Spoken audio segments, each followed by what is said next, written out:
When brands launch in the market, they tend to lose themselves because they try to stay relevant. They either copy all the different trends that are out there and they end up being a watered down version of what's already available, or they try too hard to be different. And it's such a difficult place to be in because when you're starting out, you obviously want to be different enough to stand out and then, create a name for yourself in the market, but you also want to stay relevant. And today I want to take you through one of the oldest denim wear brands out there on how they started out in the 1970s. And then they had a dipping period where nobody really realized who they were. And then now they made a powerful comeback. And that brand is Diesel. Now, when it comes to the brand Diesel, they kept their rebellious core and just updated how it showed up. Design, messaging, product, it's all still very Diesel, but it's just made for today's generation. And in this video, I'm going to be breaking down how Diesel made that extreme comeback and all the lessons that you can apply to your brand if you feel that it's starting to feel a bit flat or forgotten in the market. So first of all, I think it's important that we understand the origins of Diesel. So Diesel was founded in 1978 by Renzo Rosso, and it never tried to be another Levi's.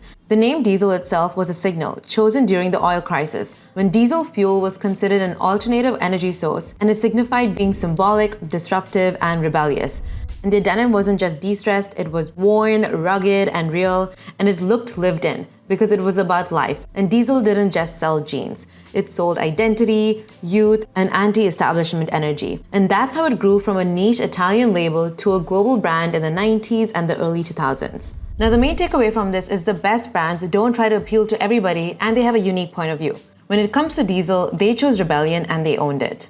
What is a unique point of view that has not been explored in the industry, and if it's something that you want to represent? And of course, understanding a unique target audience and not trying to appeal to everybody. Now, I think it's worth talking about their tagline, successful living. But this is the funny thing, it wasn't meant to be sincere. It's ironic. It's a total parody of old school ads that promised happiness and success if you just bought the right thing. And their campaigns were super weird, offbeat, and even absurd. They mocked the idea of consumerism while being fully inside it, and that's what made their ads unforgettable. Renzo Rosso even said, "We don't advertise, we communicate, and the product is communication, and the communication is the product." And here you can see their absurd visuals, the birth of the modern conference ad. Thanks Diesel for making us so very beautiful. And finally, Diesel Island, the land of the stupid, home of the brave. I actually find this really funny because it takes a lot of guts to be so rebellious and to be so provocative, because it could easily annoy and rub off people in the wrong way, but they actually just went ahead with it and people seem to love it. Now, the main thing to note with these campaigns and generally what Diesel was doing is it wasn't just about the jeans, it wasn't just about selling the clothes. They were selling an overall attitude, they were selling a lifestyle, and this is what most people miss. They just focus so much on the clothes and the features of the clothes, and sure, that's great, but when you're trying to build a lifestyle brand, you need to come up with different campaigns and smart, witty ideas that fit into the whole brand universe. And for Diesel, they did something that was rebellious, that was sharp, clever, and witty through their campaigns. Now we got to talk about the downfall and how their identity felt a bit static after a point. So Diesel's rebellious nature started to feel a bit tired, but we also had to understand what was happening generally in the fashion market. Fast fashion brands suddenly took over. Think Zara, H&M, Bershka, Pull&Bear, and they were all offering minimal, trend-focused pieces. And there was this whole wave of, stripped back clothing and just less is more. And basically, Diesel's very loud, provocative campaigns and just what they're known for suddenly looked too loud instead of edgy, and people didn't want to be affiliated with that. And actually in 2019, Diesel's US division actually filed for bankruptcy.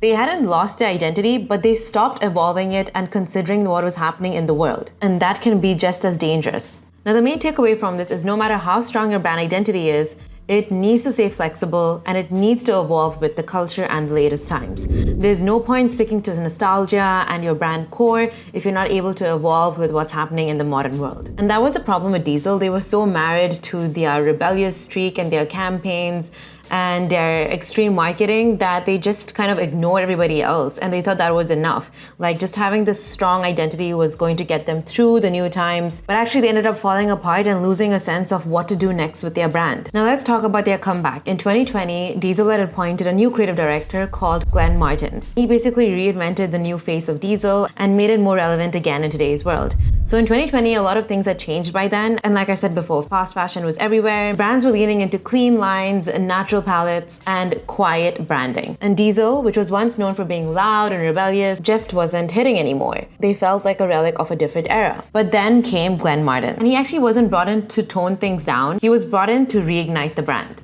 Now, his Diesel was provocative, but not in a way to feel shocking, but in a more artful, elevated manner. He also understood the importance of cultural storytelling. Diesel wasn't just being loud again for the sake of being loud, it was making statements of self-expression, body image, and the youth culture. And it tapped into a generation that was tired of curation and perfection. And then Diesel's show became something of a spectacle. It stirred up emotional feelings, and the product also started to reflect that. People, again, didn't just wear the denim jeans because it was denim, they wore it because it embodied those values of, being your most authentic, confident self, and they wore it to actually feel something. And also, Diesel as a brand just got way smarter. They also tapped into sustainable initiatives for the brand. They didn't just greenwash people. They actually showed what they were doing behind the scenes to promote sustainability. And they also went all in on TikTok and on social media platforms to really show what they were doing with the brand. So their campaigns were no longer just on billboards and on magazine ads. They were literally on every digital and on offline touchpoints. Let's talk about the rise of the 1DR bag, which was huge. It became instantly recognizable because it was bold, graphic, and eye-catching.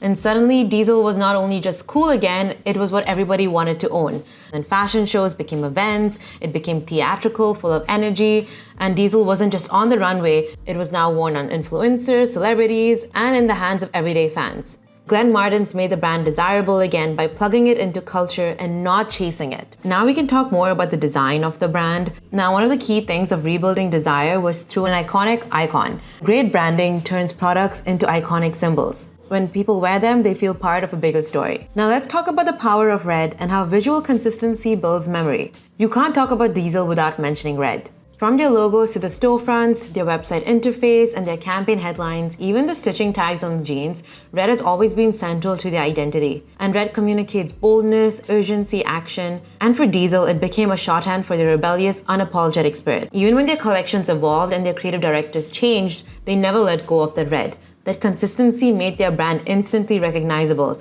on shelves, in print, and across digital screens. And their stores are drenched in red. Their campaigns, a red logo stamped across denims, bodies, and even their collaborations like Diesel Loves or the recent Diesel Meta Avatars carry forward that same chromatic code. A brand color isn't just a design choice, it's a memory trigger. And when used consistently, it can be used as a visual shorthand to recognize your brand's personality. Now, the main takeaway from this is Glenn Martens wasn't brought in to change the concept of clothing, but it actually was to change the image of the brand. He still tapped into the core values of Diesel, which was being rebellious.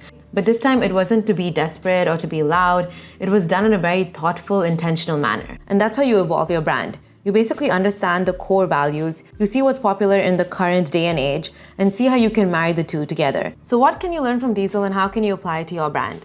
If you feel that your brand is getting lost in the sea of sameness, or you just feel like it's blending with the other competitors, you don't need to start from scratch. You need to dig into your core. And then I think the problem that most people are missing out is they don't understand their brand core. This is the main problem. If you don't understand what you stand for, what's your unique point of view, who you're trying to target, things can look really messy really fast. And the reason that Diesel was so successful is because they knew who they were from the beginning. And if you want to uncover the timeless edge in your brand, what makes it magnetic, timeless, and differentiated, you can book a free call using the YouTube description in the link below. And as always, if you enjoyed this video, please don't forget to like, subscribe, and I'll see you in the next video.